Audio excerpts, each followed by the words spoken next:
MBS 107,.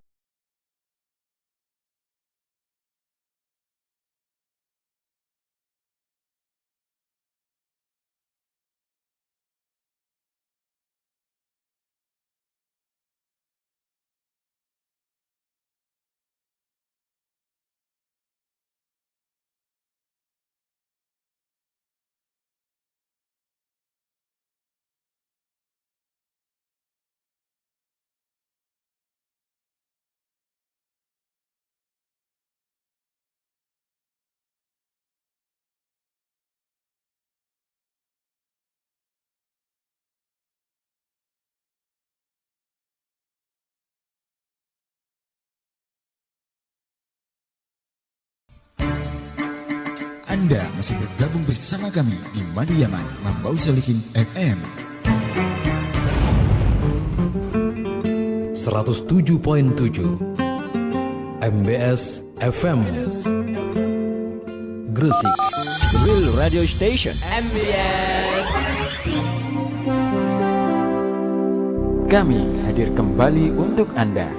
MBS FM, Wahana Syiar, Kajian dan Nada Islami. Selamat mengikuti acara kami.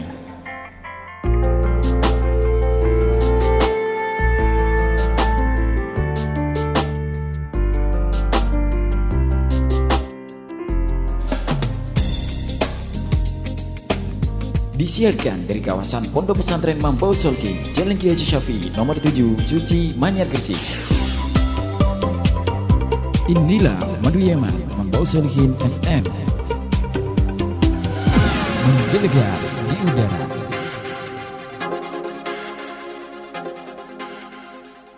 My MBS FM, the real radio station, radio station, radio station, radio station, radio station.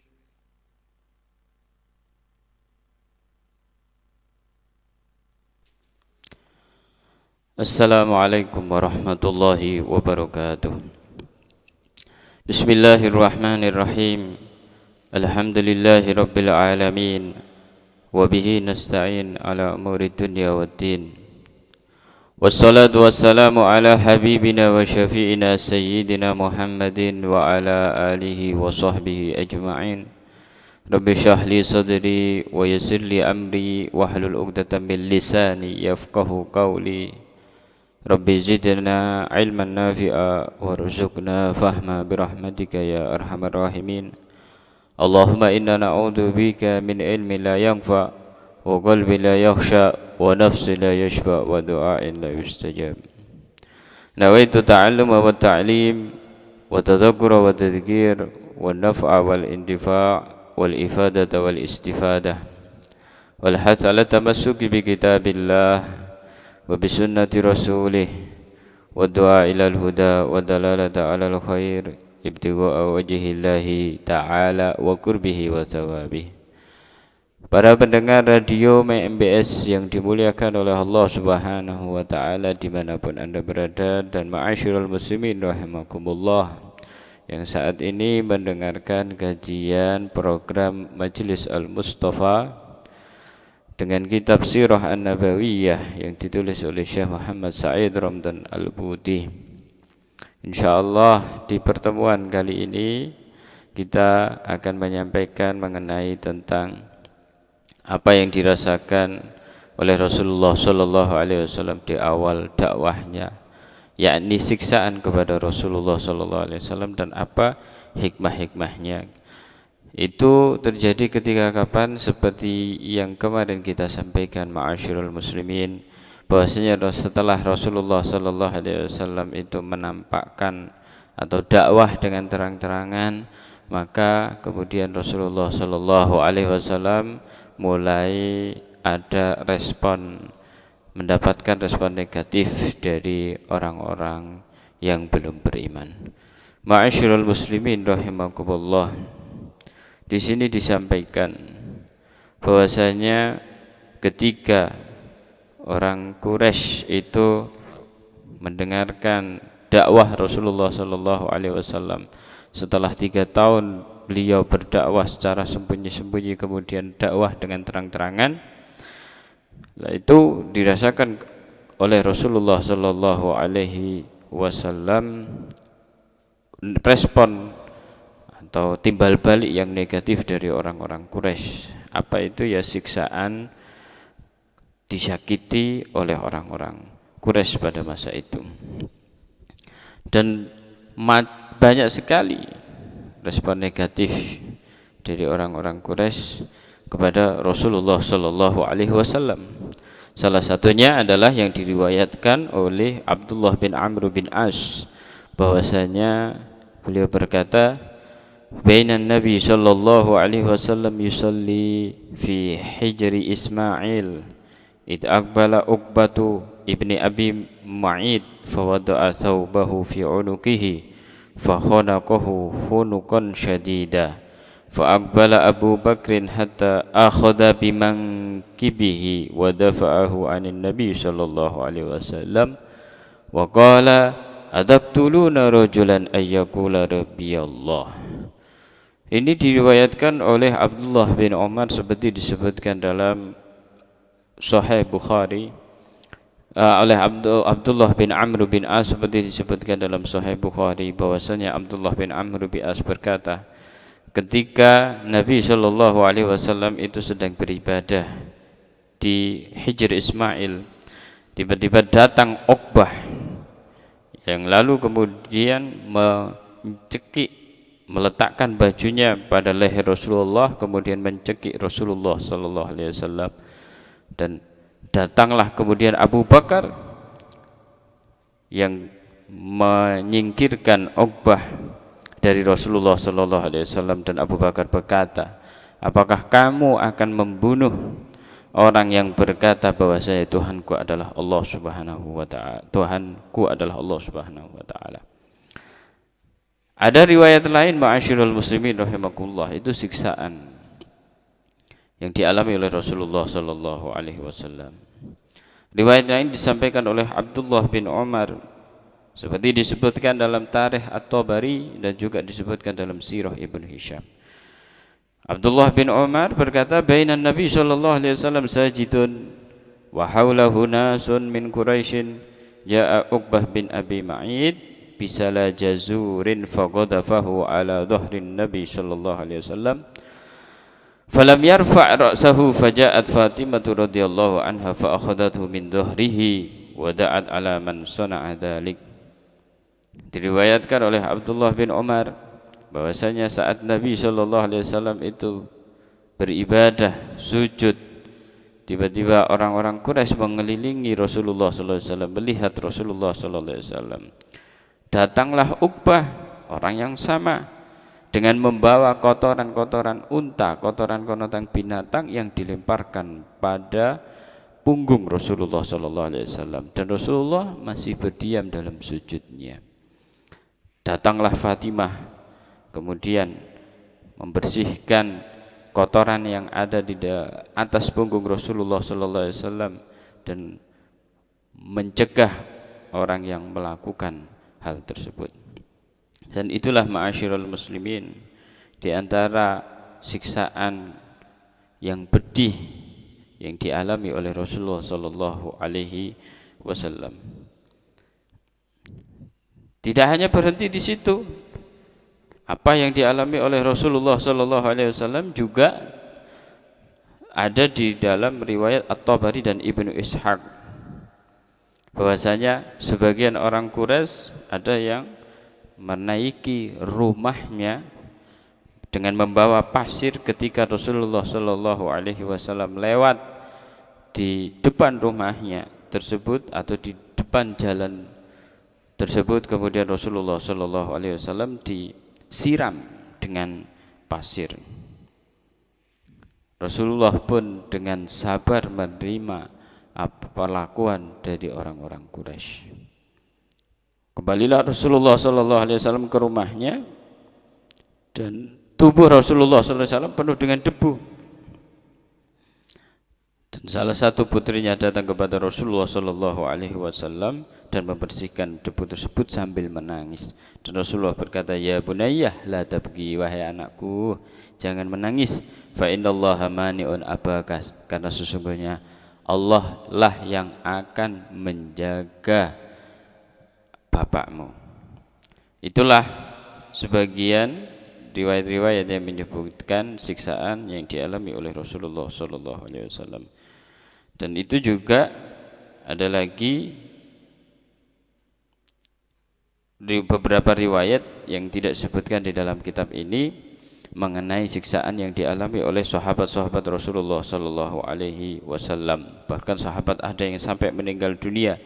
Bahkan sahabat itu juga ada yang sampai buta.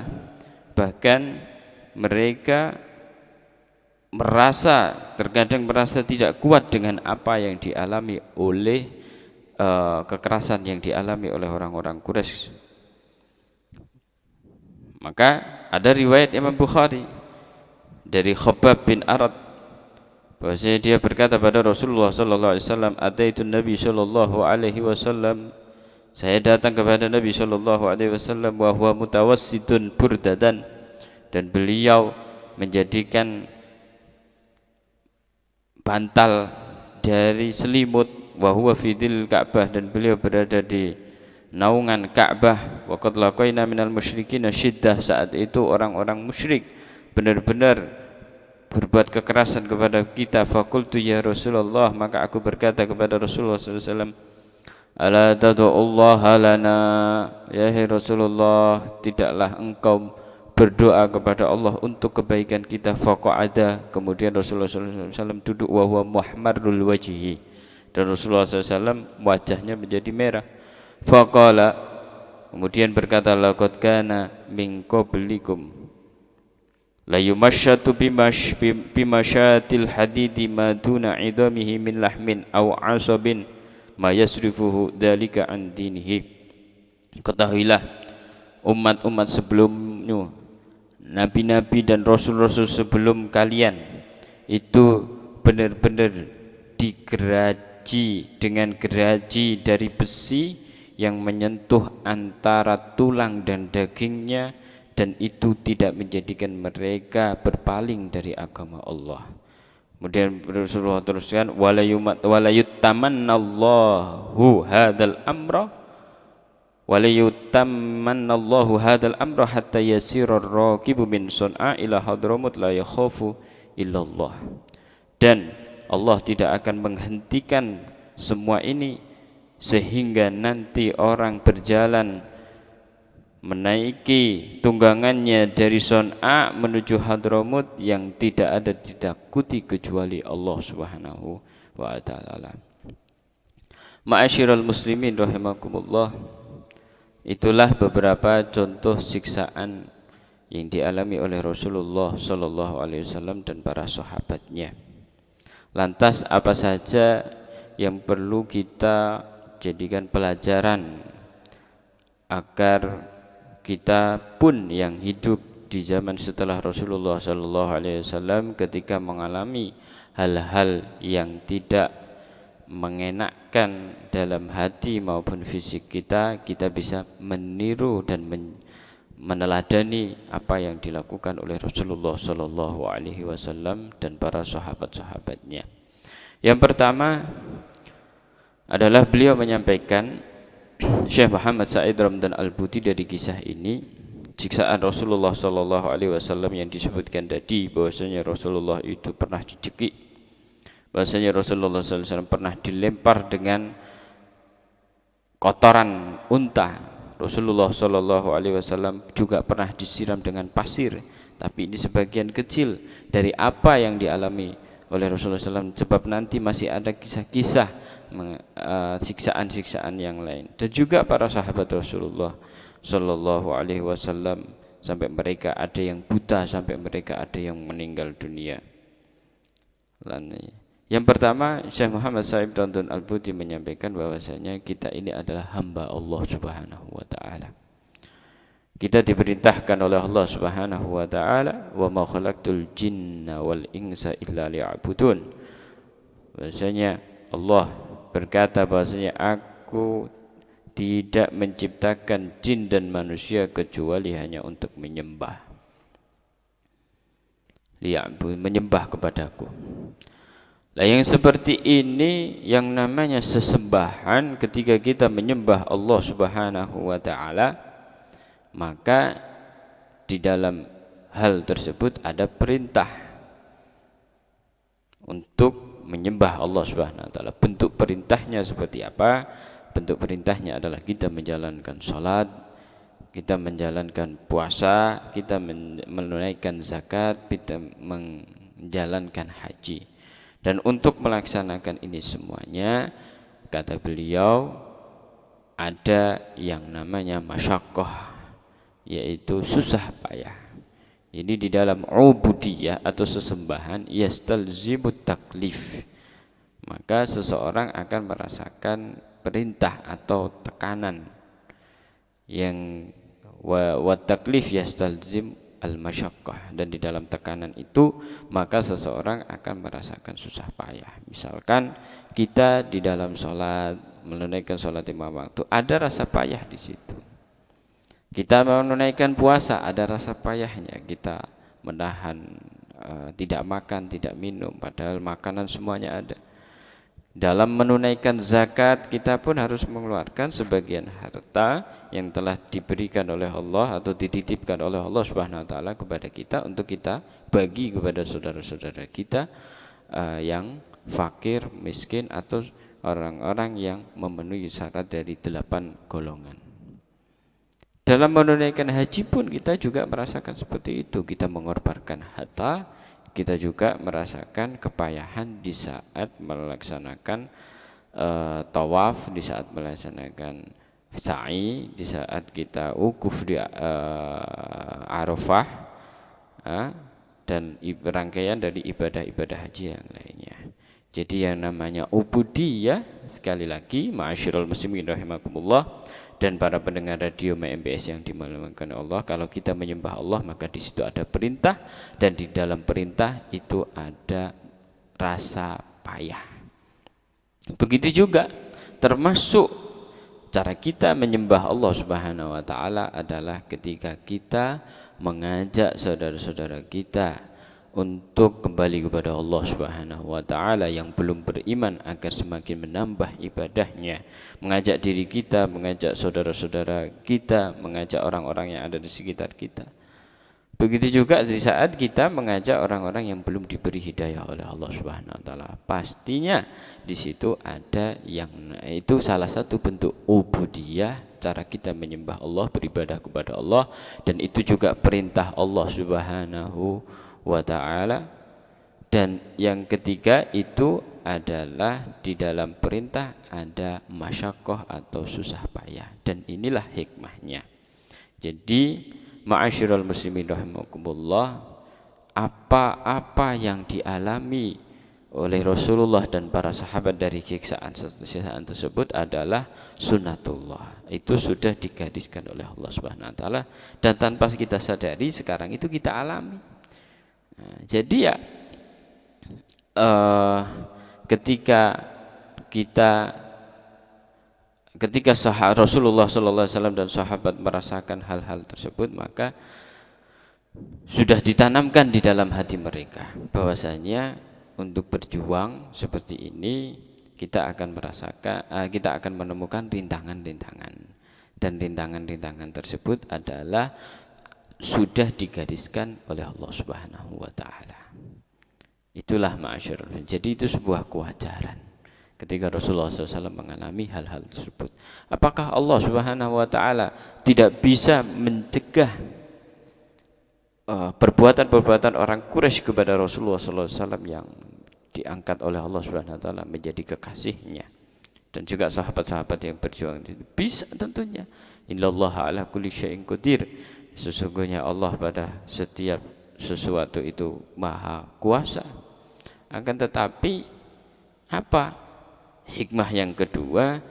Bahwasanya hal-hal pedih yang dialami oleh Rasulullah dan para sahabat, hikmah yang kedua adalah di situ untuk menunjukkan siapa yang benar-benar beriman kepada Allah Subhanahu wa taala dan siapa yang benar-benar ternyata tidak beriman kepada Allah Subhanahu wa taala. Jadi itu salah satu bentuk ujian. Ya, nanti dari situ ketika Allah Subhanahu wa taala secara tidak langsung Allah lah yang memberikan itu semuanya. Ma'asyiral muslimin dan para pendengar radio MBS yang dimuliakan Allah Subhanahu wa taala, dengan Allah memberikan ujian seperti itu, nanti Allah Subhanahu wa taala nanti akan diketahui siapa yang benar-benar beriman kepada Allah Subhanahu wa taala dan siapa yang tidak beriman. Oh, ini ternyata masih memegang imannya, berarti dia benar meyakini apa yang datang dari Allah Subhanahu wa taala lewat Rasulullah sallallahu alaihi wasallam. Ternyata diberi siksaan seperti itu, dia keluar, naudzubillah min dzalik, dari atau mereka keluar dari apa yang telah dibawa oleh Rasulullah sallallahu alaihi wasallam, maka berarti dia tidak mengimani apa yang dibawa oleh Rasulullah sallallahu alaihi wasallam. Itulah hikmahnya lagi. Oleh karenanya, ma'asyiral muslimin, kita yang hidup di zaman sekarang, apa-apa yang kita alami dari kesusahan itu tidak sebanding dengan apa yang dialami oleh Rasulullah sallallahu alaihi wasallam dan para sahabatnya. Perhatikan ketika kita berdakwah, ketika kita mengajak baik secara individu pada diri sendiri maupun di sekitar keluarga kita maupun kepada tetangga-tetangga kita, selama ini kita belum merasakan apa yang dialami oleh Rasulullah SAW. Pernahkah kita di saat kita mengajar, di saat kita berdakwah, tiba-tiba ada yang mencekik kita, tiba-tiba ada yang melempari kita dengan kotoran, tiba-tiba ada yang menyirami kita dengan pasir? Belum ada yang seperti itu yang kita rasakan, seperti apa yang dirasakan oleh Rasulullah sallallahu alaihi wasallam. Oleh karenanya, rintangan-rintangan yang akan kita hadapi atau yang sudah kita hadapi seperti ini, ketika kita mengetahui sejarah seperti ini, maka insya Allah rintangan tersebut akan menjadi ringan. Mungkin saja rintangan kita adalah penolakan, kita berdakwah di satu tempat ada yang tidak setuju, ya sudah. Kalau Rasulullah SAW saja itu ada yang menolak, apalagi kita. Oleh karenanya, maka itu semuanya tidak menjadikan kita untuk berhenti berjuang. Sebab apa? Kalau Rasulullah SAW dan sahabatnya yang mengalami hal yang lebih pedih daripada kita, itu tidak berhenti berjuang, maka kita pun juga seperti itu. Insya Allah kita yang sekarang berdakwah, mengajak orang-orang untuk selalu mengingat kepada Allah Subhanahu wa taala, kita mendapatkan hal-hal yang nikmat. Kita disambut dengan terbang, kita disambut dengan makanan-makanan, minuman dan lain-lain sebagainya. Maka apa-apa yang seperti ini tidak menjadikan kita terlena. Sebab kalau kita sampai terlena dengan seperti ini, biasanya nanti kita akan lupa. Ya. Dengan apa? Afat dunia. Wah, enak dengan menjadi dai, hidupnya seperti ini, dengan menjadi seorang pendakwah, dengan menjadi seorang guru, dengan menjadi seorang kiai, kita akan hidup dengan nikmat. Nah, ini satu cobaan lain dari Allah Subhanahu wa taala untuk kita yang hidup di zaman sekarang.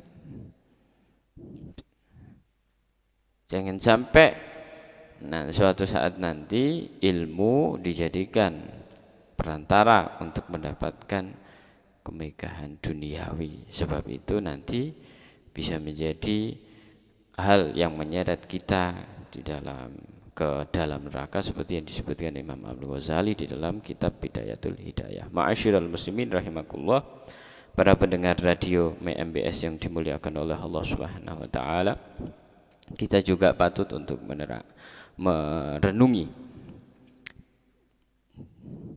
bahwasanya Rasulullah sallallahu alaihi wasallam sudah benar-benar memberikan diri beliau kepada kita umatnya. Beliau mencontohkan bagaimana untuk menghadapi orang-orang yang ingkar kepada beliau dengan penuh kesabaran. beliau pula mengajari kita untuk selalu bergantung hanya kepada Allah Subhanahu wa ta'ala.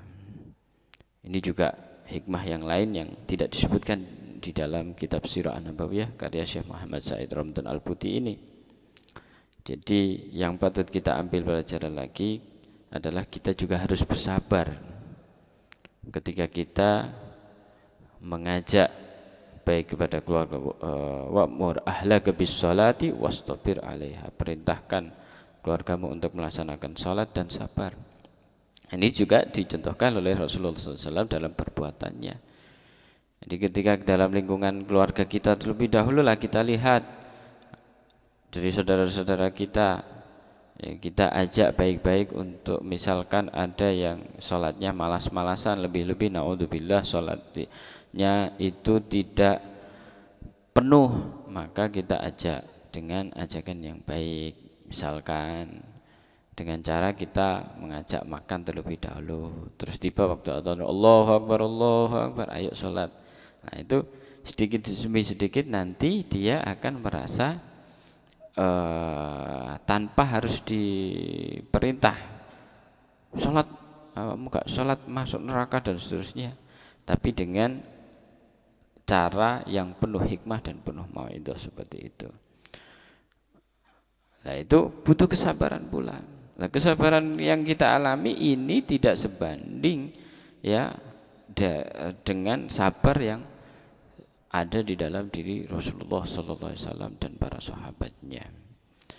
Yang kedua adalah hikmahnya lagi dari kejadian ini, apa-apa yang kita alami itu harus kita yakini bahwasanya dari Allah, itu dari Allah Subhanahu wa ta'ala. Kita mendapatkan hal-hal yang sesuai dengan hati kita itu dari Allah Subhanahu wa ta'ala, dan kita syukuri.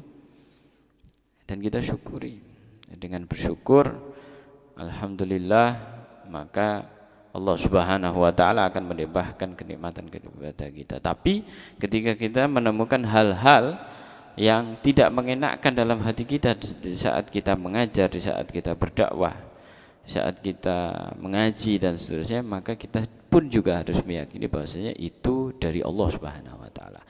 Kalau kita sudah meyakini bahwasanya itu dari Allah Subhanahu wa ta'ala, ya kita kembalikan innalillahi wa inna ilaihi rajiun. Itu semuanya adalah Allah Subhanahu wa ta'ala, dan ini adalah ujian bagi saya. Dan saya pun harus bersabar.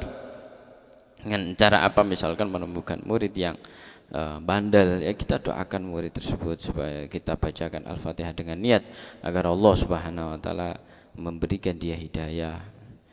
Ya, misalkan dalam satu kampung, kita hidup di kampung, kita menemukan hal-hal yang tidak sesuai dengan apa yang diajarkan oleh Rasulullah SAW, kita ajak baik-baik. Kalau misalkan masih belum, maka kita doakan kepada Allah Subhanahu wa ta'ala agar Allah Subhanahu wa ta'ala memberikan petunjuk kepada orang-orang tersebut. Kita yang dakwah keliling dan seterusnya, misalkan mengalami hal-hal yang tidak sesuai, penolakan dan seterusnya, ya kita kembalikan itu semuanya kepada Allah Subhanahu wa ta'ala. Itu adalah Allah Subhanahu wa ta'ala. Sekali lagi, kalau Rasulullah SAW saja ditolak oleh kaumnya pada saat itu, apalagi kita. Siapa kita? Itu. Dan itu semuanya tidak menjadikan kita untuk berhenti berjuang. Justru itu semakin menyemangati kita. Mungkin dengan cara itu Allah Subhanahu wa ta'ala membanjiri kita dengan pahala. Innama yuwaffas sabiruna ajrahum bighairi hisab. Sesungguhnya diberikan, digerojokkan orang-orang sabar pahalanya dengan tanpa hitungan. Ma'asyiral muslimin rahimakumullah. Itulah mengenai kisah Rasulullah, siksaan yang dialami oleh Rasulullah SAW dan para sahabatnya dan hikmah-hikmahnya. Inilah yang bisa saya sampaikan pada pagi hari ini. Insya Allah di pertemuan berikutnya akan kita sampaikan cerita-cerita tentang Rasulullah SAW dan apa saja hikmahnya.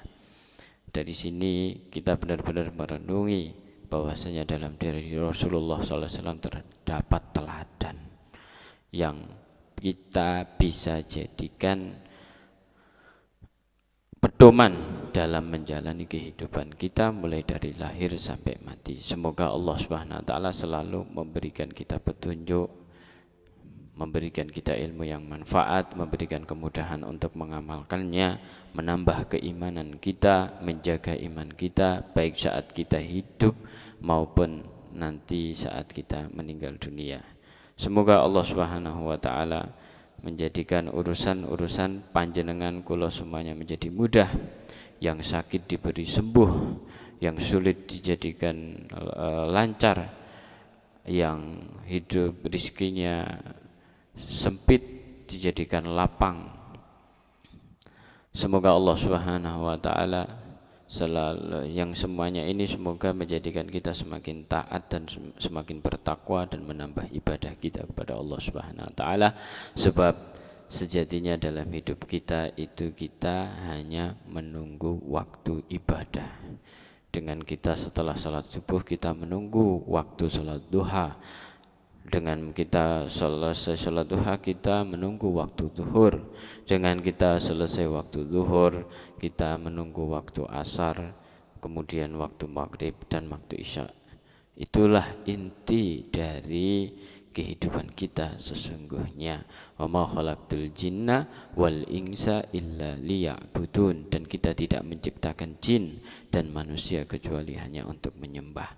Adapun di sela-sela waktu dari antara subuh dan duha, duha dan zuhur, zuhur dan asar, asar baru maghrib, maghrib dan isya, isya nanti sampai subuh, itu adalah waktu di mana kita mengisi dengan ibadah-ibadah yang lainnya, ibadah-ibadah ghairu mahdoh. Kita mengajak pada diri kita untuk selalu mengingat Allah Subhanahu wa taala, itu juga ibadah. Kita bekerja untuk menafkahi keluarga kita, untuk membantu kerabat kita, untuk membantu tetangga-tetangga kita atau umat yang ada di sekitar kita, itu juga adalah ibadah. Kita mengajar anak-anak kita mengajar anak didik kita mengajar tetangga-tetangga kita, itu adalah ibadah. Semuanya itu yang kita lakukan hanya karena Allah Subhanahu wa taala adalah ibadah. Itulah sejatinya kehidupan kita ini. Semoga Allah Subhanahu wa taala memberikan hidayah pada kita semuanya, khususnya al-fakir. Nastaudiukumullah dinakum wa amanatikum wa khatimah a'malikum. Ini saja yang bisa saya sampaikan. Wassalamualaikum warahmatullahi wabarakatuh.